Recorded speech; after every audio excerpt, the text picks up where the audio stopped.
बिस्मिल्लाहिर्रहमानिर्रहीम। अस्सलाम वालेकुम, वेलकम टू माय चैनल। इस किस्म में तहरीम वफ़ा को अपने साथ ले जाती है और शिफा को भी साथ लेती है।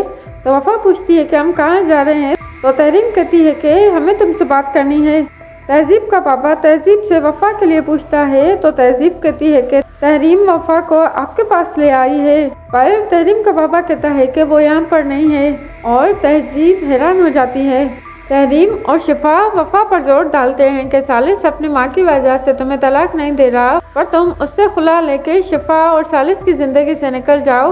तो वफ़ा पहले चुप हो जाती है, फिर तहजीब की बातें याद करती है और तहरीम को करारा जवाब देती है कि आपके बारे में मुझे सारा सच मालूम है। दोबारा मेरी माँ के किरदार पर उंगली मत उठाइएगा और मैं खुला नहीं लूँगी। अगर सालिस में हिम्मत है तो सबके सामने सच बता के मुझे तलाक दे दे।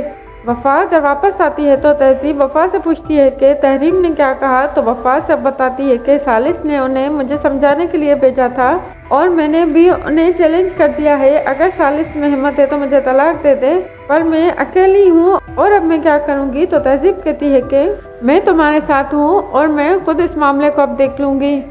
जहांगीर और तहजीब बात करते हैं तो वहाँ पर सालिस आ जाता है। तो तहजीब सालिस से कहती है कि मुझे तुमसे बात करनी है। तो जहांगीर कहता है कि मेरे सामने क्यों नहीं कर रहे हैं। तो तहजीब कहती है कि अगर ज़रूरत हुई तो मैं आपसे ही मदद लूँगी। तहजीब सालिस से कहती है कि अपने गुनाह का एतराफ़ करो कि कैसे तुमने वफ़ा को उस सारे मामले में शामिल किया और उससे शादी की। तो सालिस कहता है कि शिफा और मैं एक दूसरे को पसंद करते थे और हम साथ घूमने जा रहे थे, तो वहाँ पर फरजाद आ गया और मैंने सारा इल्ज़ाम वफ़ा पर लगा दिया ताकि शिफा को कोई नुकसान ना पहुँचे और अब मैं शिफा से शादी करना चाहता हूँ। तो तहजीब सालिस को थप्पड़ मार देती है और कहती है कि तुम कैसे वफ़ा को बदनाम कर सकते हो।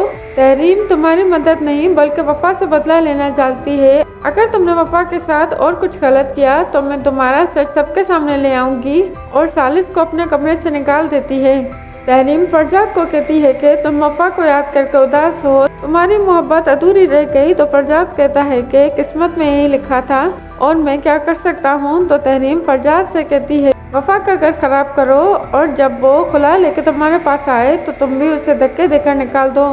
तो फरजाद कहता है कि आपकी दुश्मनी वफ़ा की माँ से थी, अब वफ़ा को चैन से जीने दें। सालिस वफ़ा पर गुस्सा करता है कि तुम्हारी वजह से अम्मी ने मुझे मारा और वो मुझ पर बहुत गुस्सा हैं, अब मैं इन सब बातों से तंग आ गया हूँ। तो वफ़ा कहती है कि आप कब तक औरतों के पीछे छुपेंगे। तो सालिस कहता है कि तुम्हें अपने शौहर की इज्जत करनी चाहिए। तो वफ़ा कहती है कि आप शौहर लफ्ज़ पर गौर कर लें। शिफा सालिस को सब बताती है तो सालिस शिफा पर बहुत गुस्सा करता है कि कैसे तुम मेरा नाम लेकर वफ़ा को बुलाकर ये सब कुछ कह सकती हो, और वफ़ा से माफ़ी मांगता है और कहता है कि शिफा को मैंने नहीं भेजा था। तहजीब की तबीयत ख़राब हो जाती है तो वो वफ़ा बीपी चेक करती है और डॉक्टर को बुलाते हैं। वफ़ा तहजीब से कहती है कि मेरी वजह से आपकी तबीयत ख़राब हुई है और आप और सालिस के बीच मेरी वजह से ही दरार हुई है, आपके सिवा मेरा कोई नहीं। तो तहजीब कहती है कि मैं तुम्हारे साथ हूँ और चाहती हूँ कि सालिस भी तुम्हारे साथ हो।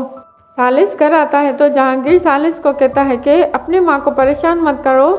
सालिस तहजीब की तबीयत पूछने आता है पर तहजीब कोई बात नहीं करती। दूसरे सीन में खाने की मेज़ पर सालिस तहजीब से बात करना चाहता है पर तहजीब फिर भी बात नहीं करती। सालिस वफ़ा को बुलाता है तो वफ़ा को बुखार होता है और सालिस वफ़ा से कहता है कि दवाई खा लो, इन सब में मेरा कोई कसूर नहीं। तो वफ़ा कहती है कि मेरे लिए किसी की भी ज़िंदगी में जगह नहीं, बहुत रोती है। तो सालिस वफ़ा को दिलासा देता है।